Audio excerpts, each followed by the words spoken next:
I think it's probably better if I just go back anyway. Yeah. Yep. Like I said, it's easy to get lost in this. Although if you really get lost... Even though this is the linear game, how the fuck can I get how the fuck am I getting lost in the linear game? It's less linear than it is in Fusion, where they literally tell you where to go for pretty much everything. You know, like halfway through the game, they tell you where to go, but then you basically have to experiment. Oh, I got a new power. I can go this way. Ooh! I can start uncovering more things. They're like, hey, no, you're not supposed to do that. You weren't supposed to go that way. Why are you ignoring my orders? Because fuck you, Adam. Who the fuck is Adam? You know what? I like you now. What? Another 2 games till we get there. Oh yeah, also you get full Aeon if you go into the orbs. Oh yeah. Yeah, where the power used. Oh, right, you have to bomb through the floor again. This is where I got the Morph Ball Bomb. Just remember to use the map to figure out where you have and haven't gone. Unfortunately, sometimes it can be a bit of a bitch, but if you want to make it easier... we haven't gone down there. Well, that would explain it. Okay, I was about to say, we can always use the Amiibo emulator, because the function of the Metroid one for Samus Returns Amiibo is that it can basically help pinpoint to you where the approximate location of one of the Metroids are.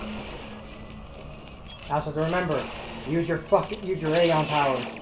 They said, yes, they're there for a reason. Yep. So use them. Yeah. This one is a bit beginner-friendly.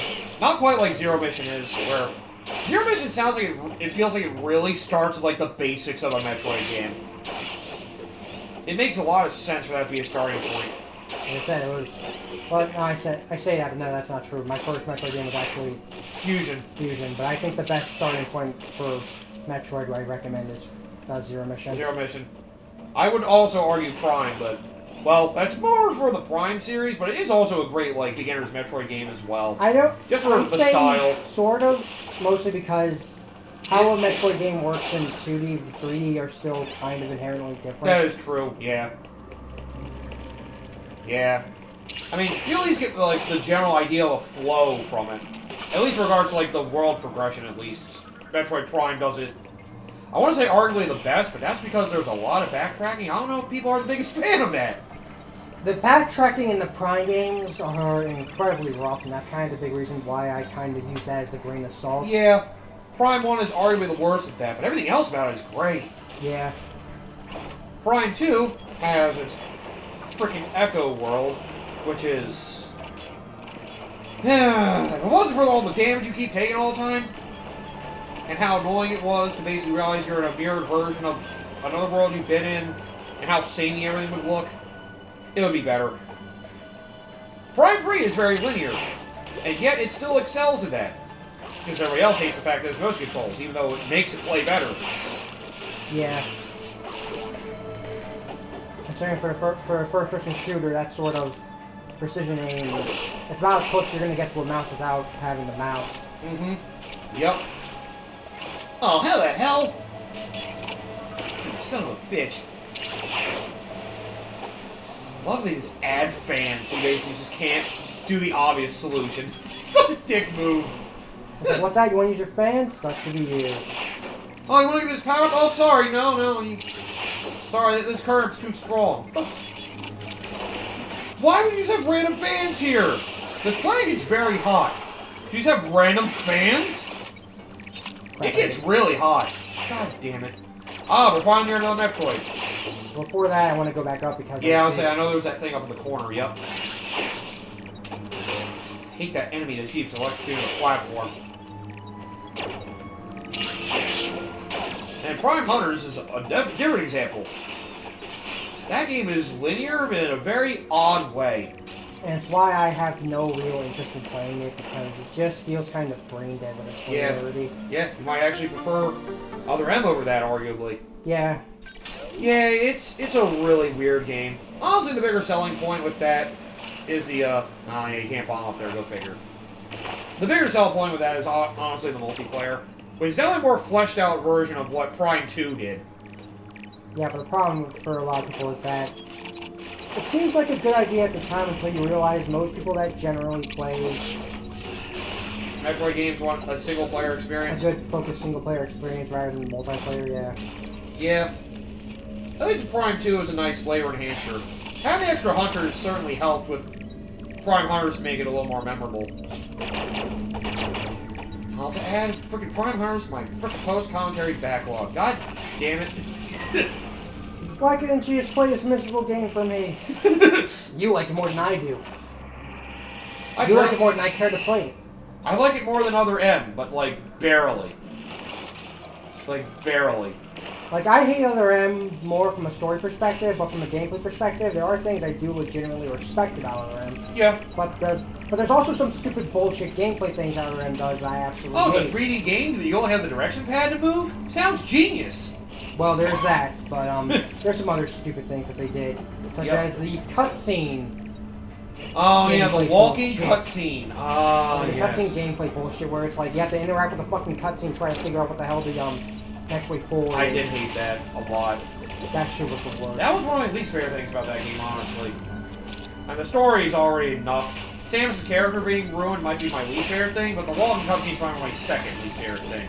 Yeah, I mean that's something that was a style at the time for so many of those games, and it's just like, oh my fucking god, who keeps thinking that this is a good idea? It was Team Ninja. How do you go from making Ninja Gaiden 1 and 2 to doing that? Well, different director I know, but still. The thing I was wondering is I was expecting them to over-sexualize Samus because of how well they do that with all their freaking, They didn't go too crazy with that, at least. Yeah. I can't think of any weird scenes in particular that. Nothing stands out, but again, I haven't played the game in a long time. I haven't had the urge to go back and replay it. Okay, yeah, I see what you need to do here. Yep, freeze him up high. Do I need to, whatchamacallit? Yeah, say. If you do a charge shot, he'll stay frozen for longer. Damn it! I assumed you were just gonna free aim at him. That also works. And you can't grab him like a ledge. There we go. See, charge shot gives you a lot of time. Alright, Metroid number 2 in this zone. Or 3. Can't see the number from where I'm looking. But either way. Yes!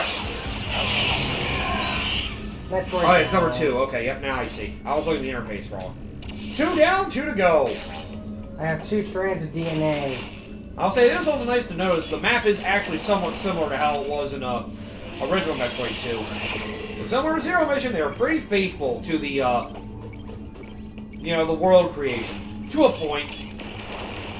They expand some things, not make it feel bland, but the whole world shape. A lot of the rooms I recognize at the very least. It is weird how faithful they are to the remake. And yet it still feels like a completely different game at the end of the day. You mean faithful to the original? Yeah.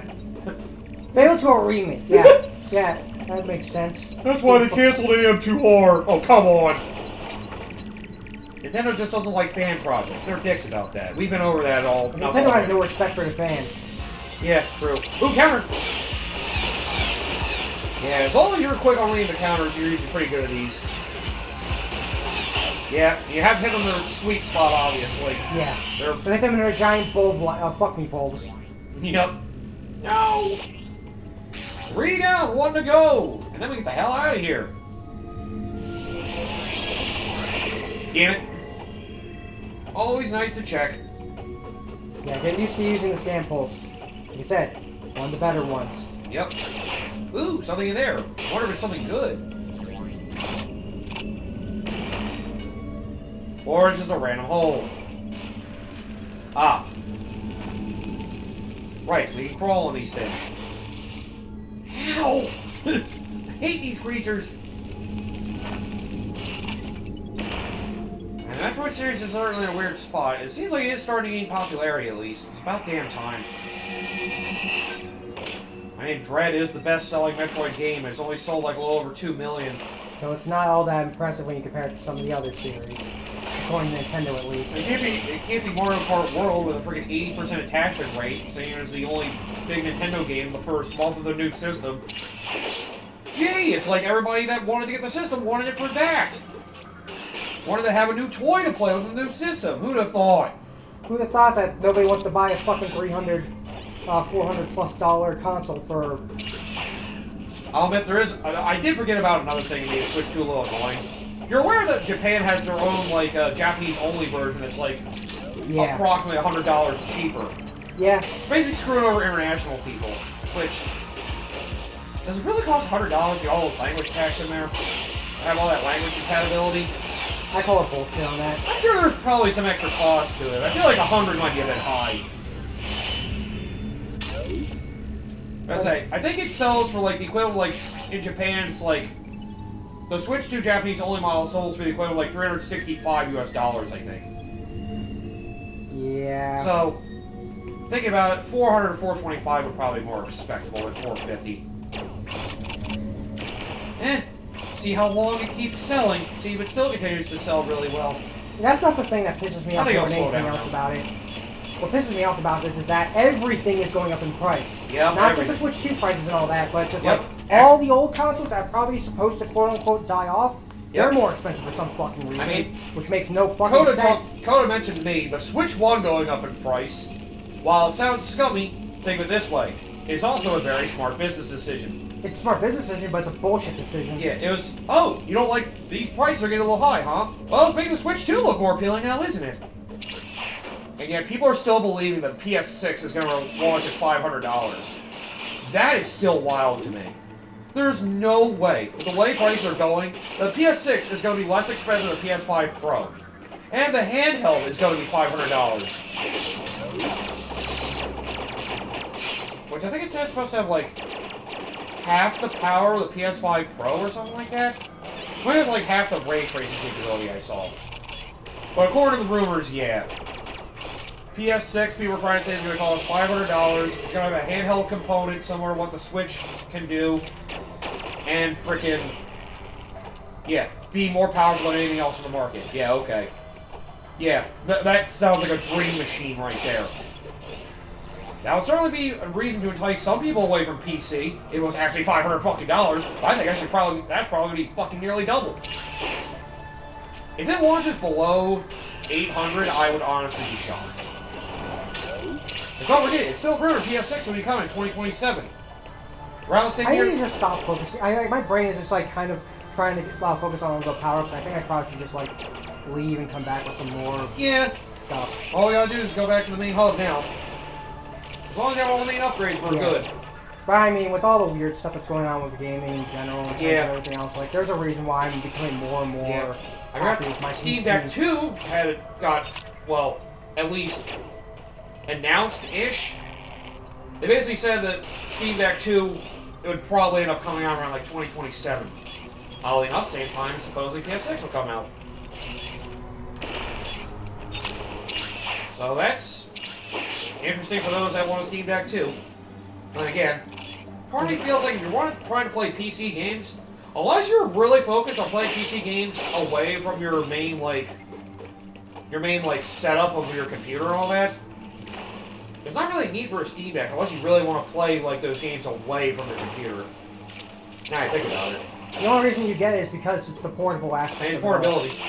That still is a very, that's the big reason why Switch 2 is selling as well as it is, because the portability people like that portability aspect. It does it better than most of the others at the moment, although I know the thing with the Ally X for Xbox thing, which, by the way, is pretty friggin' expensive, but it's pretty powerful, so it makes sense. Supposedly now they made it so you can link your Xbox account with GOG. So now you can play your GOG games on the Xbox handheld, supposedly. I'm surprised anyone even recognizes that GOG exists. I heard apparently they do their own launcher with GOG called Galaxy, but apparently it's like kind of buggy, from what I've heard. Yeah, it's a bit of a mess to work with, but I mean, I haven't had that many problems with it. Right. I mean, hey, the fact they give you the ability to download your games is the most consumer-friendly thing on PC so far. You know? GOG is like the most friendly thing of like all the PC stuff they have, because you actually own your fucking games. Yep, they gave you the install files and everything. It is nice. You know?